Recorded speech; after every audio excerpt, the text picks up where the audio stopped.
We're only just, as I said, at the beginning. So let me start.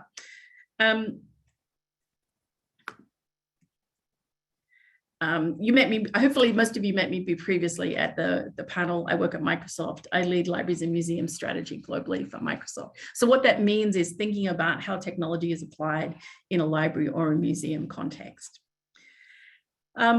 So one of the things I was saying in the panel earlier is that this is not like a novelty that's, off to the side, something else to play with. So this often happens with technology when it's right at its beginning eras. Even if it's been around since, say, 2015, it's still really early and the thinking is still progressing. So, but what we see this as very much, the way of the future. This will become as ingrained and as normal to us in, say, 2030 period of time as other technologies have been in the past. So, if we go back to the 1970s, we had the mainframe era. My very first job, I worked on a mainframe, punch cards, the whole bit. That was revolutionary at the time. And then we got into the, personal computing era when everyone not only had, and some of those first personal computers that came out in the 1980s were not accessible to regular people, both from in terms of a cost and a weight and a skills point of view. People don't know how to use computers. And I'm aware that there is very much still a digital divide issue throughout the world. So we're still not at that point of sort of mass access to these kinds of things, but it's clearly changed what we've been done. And then we saw in the late 2000s decade, the start of smartphones, and now smartphones are pervasive. And what I'm really saying here is that mixed reality is that next generation of like that next wave of computing. And there'll be others afterwards. I don't know what they will be. I will be disappointed not to be around to see them. Assuming I live a little bit longer, that will be great. But, I think one of my big regrets in life will be that I won't be here in 100 years to see how this progressed. But the point is, all of this will look very old very quickly. And we always need to be thinking about what that next is.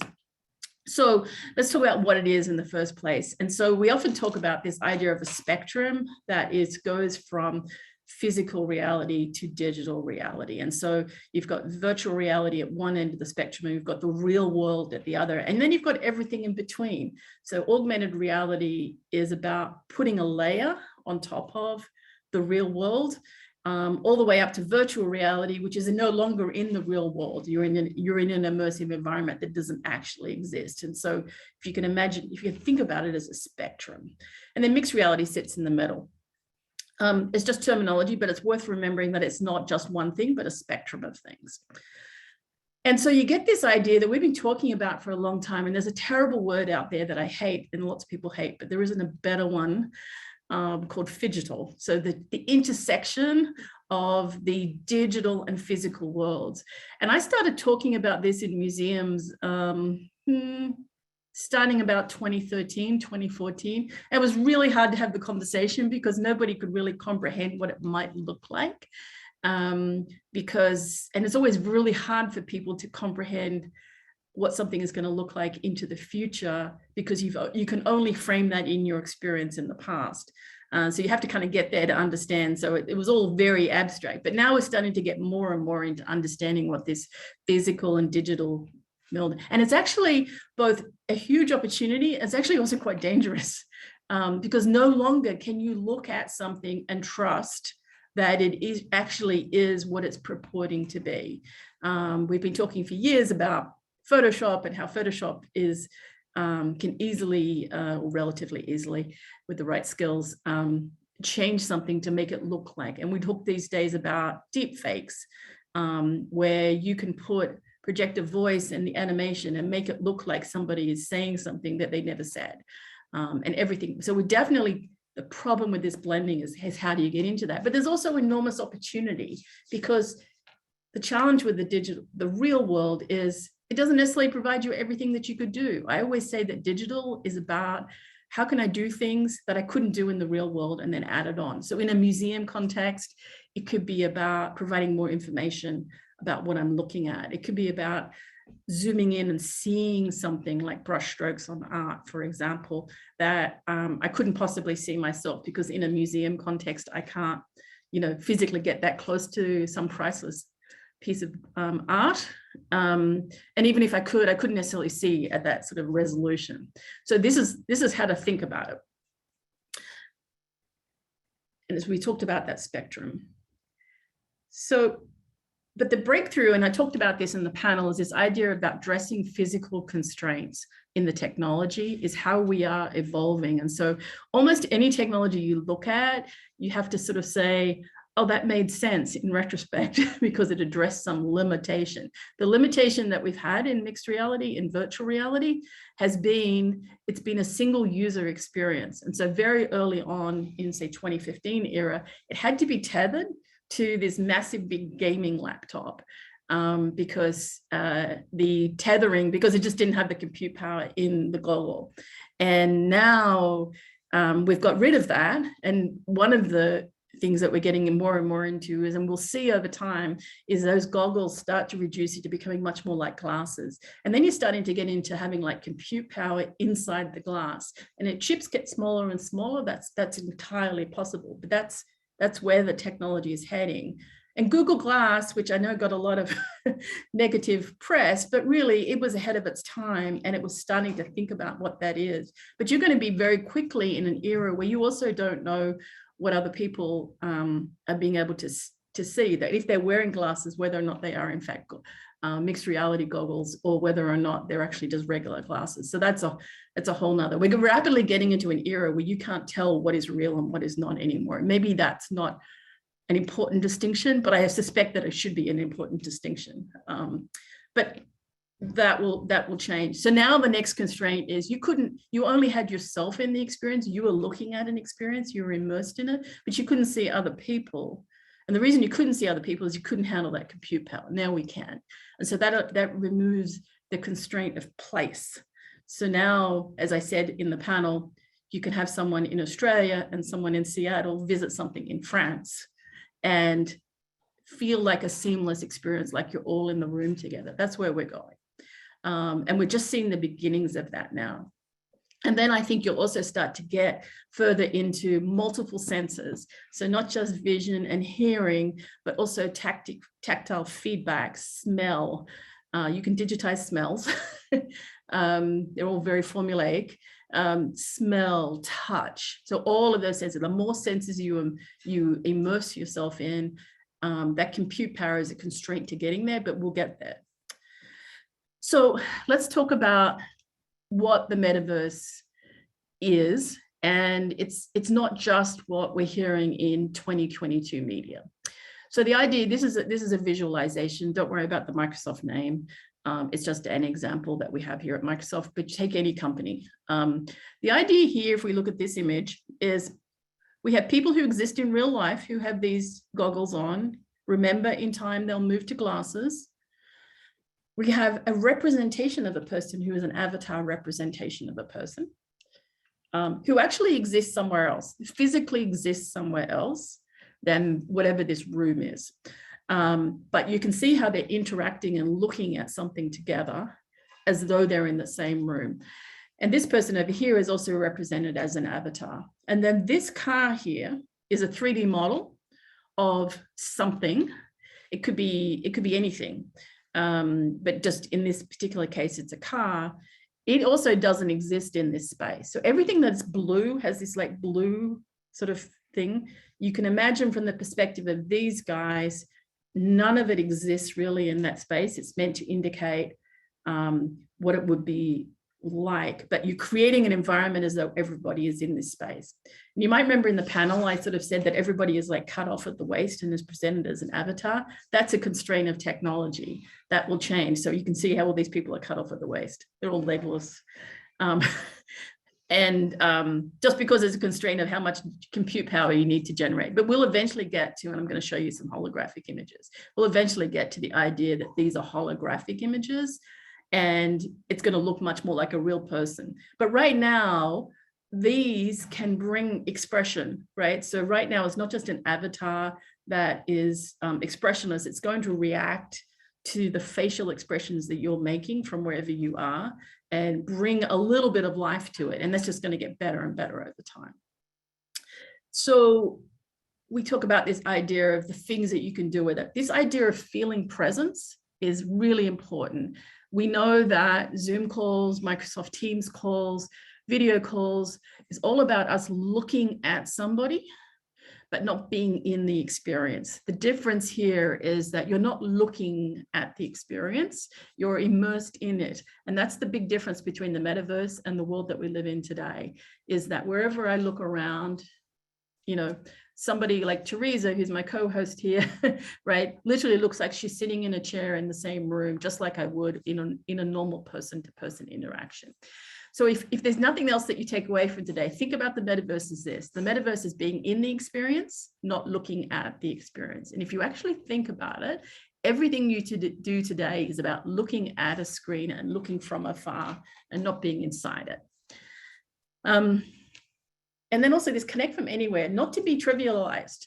I mean, that's a game changer if you really think about it. So here's some examples of like how this would work.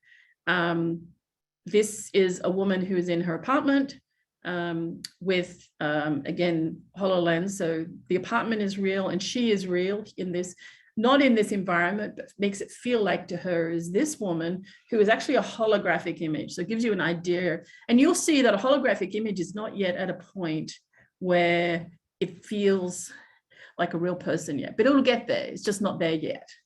That's why I talk about a lot about 2030. So play with VR and play with all these things now, but know where it's going and plan for what your experiences will be like in 2030.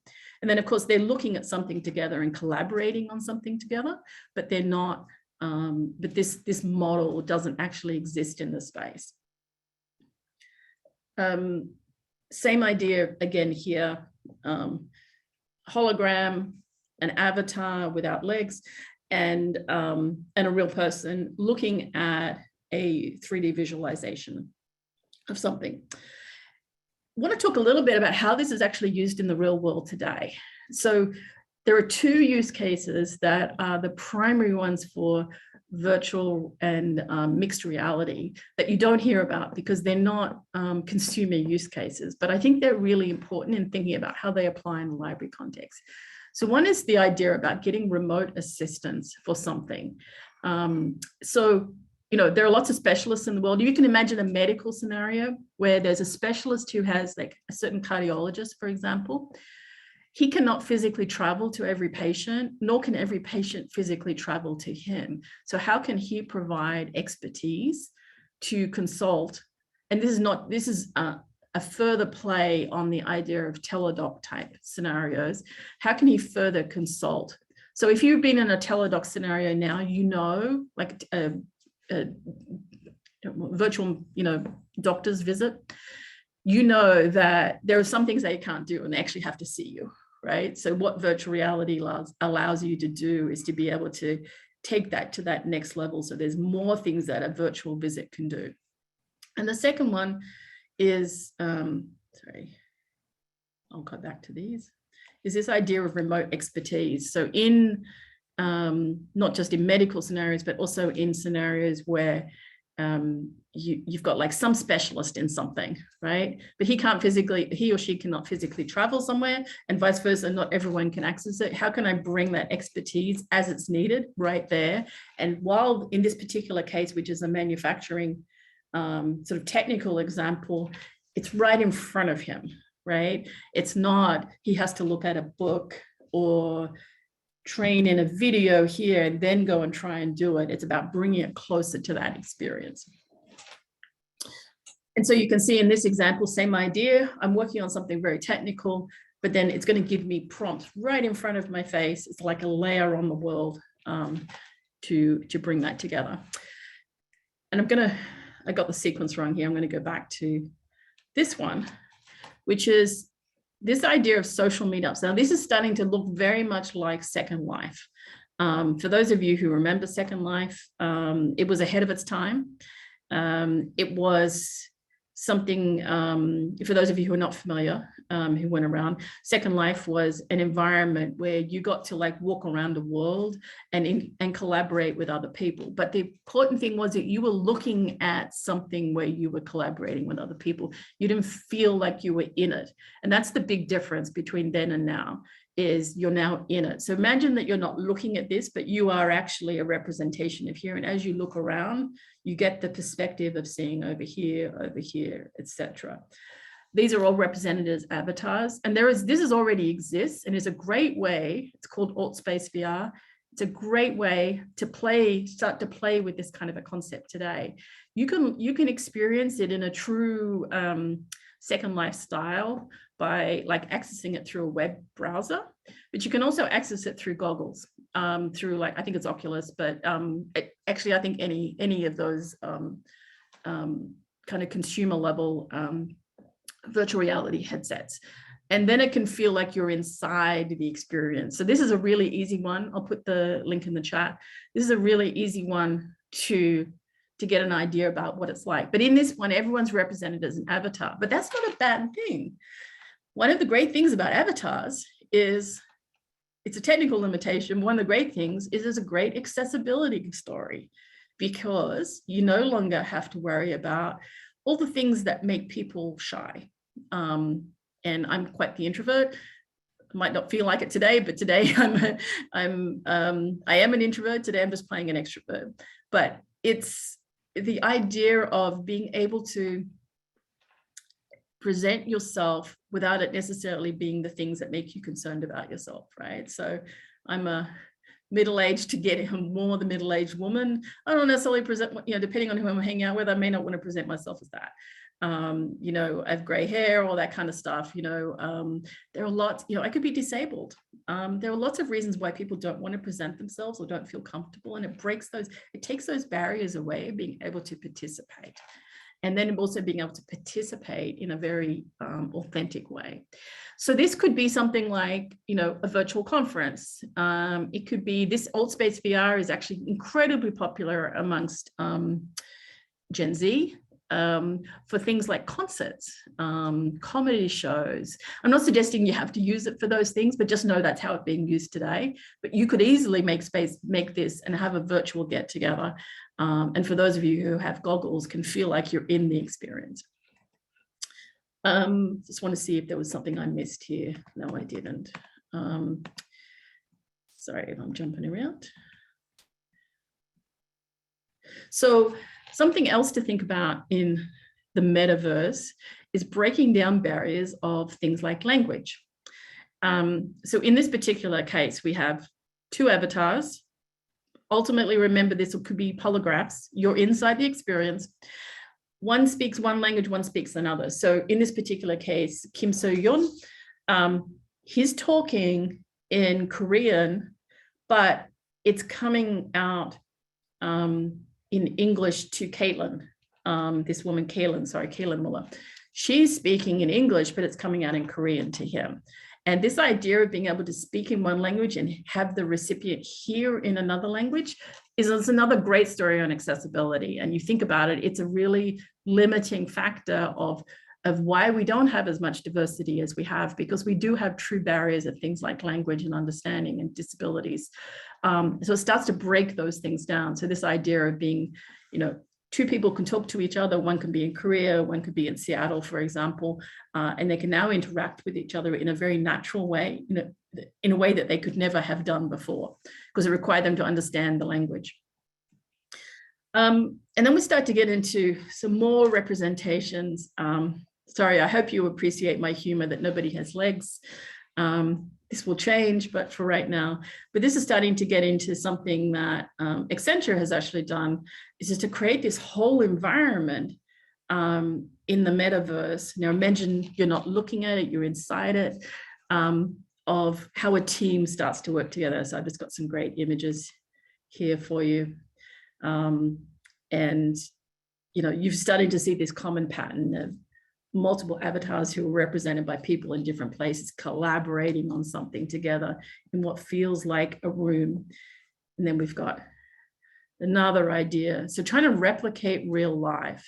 We're not there, but This is 2022. Think about 2030. 2030, just like phones used to be like in 2009, they're nothing like what they are today. And then I just want to introduce a couple of other quick, and I'll just do a chime check. I realize I apologize for being late. A couple of other things that you may not have thought about is this idea of digital twins and spatial anchors. So they're technology terms, but let me talk about how they apply. So digital twins is exactly what it sounds like, which is taking a digital replica of something. This is most commonly used in factories and manufacturing today, but it could be used anywhere, and then remotely managing it. So suddenly the idea of someone having to be on a factory floor or a manufacturing floor monitoring things goes away. And now that person could be on the other side of the world looking at how everything in a manufacturing plant is performing.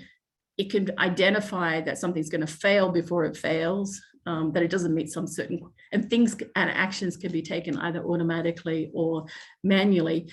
And that person who's managing that doesn't need to be walking around the floor. Like I said, they could be in Switzerland compared to Seattle. And they get those kinds of things. And then we can apply artificial intelligence things to bring alerts, to highlight things rather than people having to go looking for things. So digital twins is important when you think about a virtual reality experience of like, how can I take notes? So I know I'm aware of something like a digital twin of the Vatican Museum that was taken and put in a football field, life size, put in a football field in Brazil, so that people could go and experience that in Brazil in a way that they never could because they didn't have the ability. Well, firstly, it's just a long way and not that many people could physically leave Brazil to go visit the Vatican. So that's a great example of digital twins. And then the corresponding technology that goes with that is spatial anchors. So spatial anchors is, if you play Pokemon Go or something like that, you might be familiar with this type of a concept about a digital object that's locked to a physical location. So as that person goes past that, it doesn't actually exist in reality, it exists in a purely digital format, but it doesn't move around. And so what this allows you to do is do exactly what we just talked about with digital twins, is take that virtual reality experience and lock it to a physical location like a football field in Brazil, and allow people to be able to experience that digital twin. It's kind of an abstract concept, so it's a little hard to explain and a little bit hard, but you can imagine that we're going to see, back to something I said at the beginning, which is there's a lot of meshing of the real world and the digital world. We start to get into that, into like physically putting an experience in a park. And it could be, as we see it today, like a Pokemon Go character, or it could be some kind of a learning experience, or it could be a museum, or it could be a library, it could be some sort of skills development, it could be all sorts of things. So I want you to start to think about the possibilities here. I will share the deck, but I don't have time to go through the examples. I have a couple of examples. These are from museums because they've done the most in this space. But here we have an example from the French Natural History Museum. So here, this background here is all real. These people are real and they've got HoloLens on, but this is an extinct animal, and I wish I knew what it was, but I don't.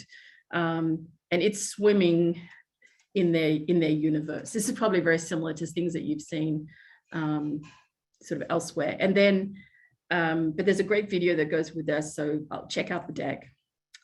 And the second example I have is from Italy. And this is a medieval castle that used to have a dwell time of 5 minutes, because people would go to this medieval castle, but actually there was nothing there to remind them what life was like back then. And what makes this a great example is that this person, you can see, has virtual reality on and has got a layer that's been put on to try and imagine what life was like inside this castle. But it also streams this particular experience out to the internet, so people anywhere in the world can see what this guy sees. And so I think that that's another great example when we talk about accessibility in libraries, is how do you take that virtual reality experience and take it to the world, rather than require everyone to come to the library and have that experience. So a couple of really, really lovely videos and really inspiring, but this is what we're doing today. But I think the takeaway from all of this is where are we going? And think about how this is the first step of many to getting to those kinds of things. So I will pause there. Been going a long time. I'm sorry if I didn't see some of the stuff in the chat. And I know I'm over time.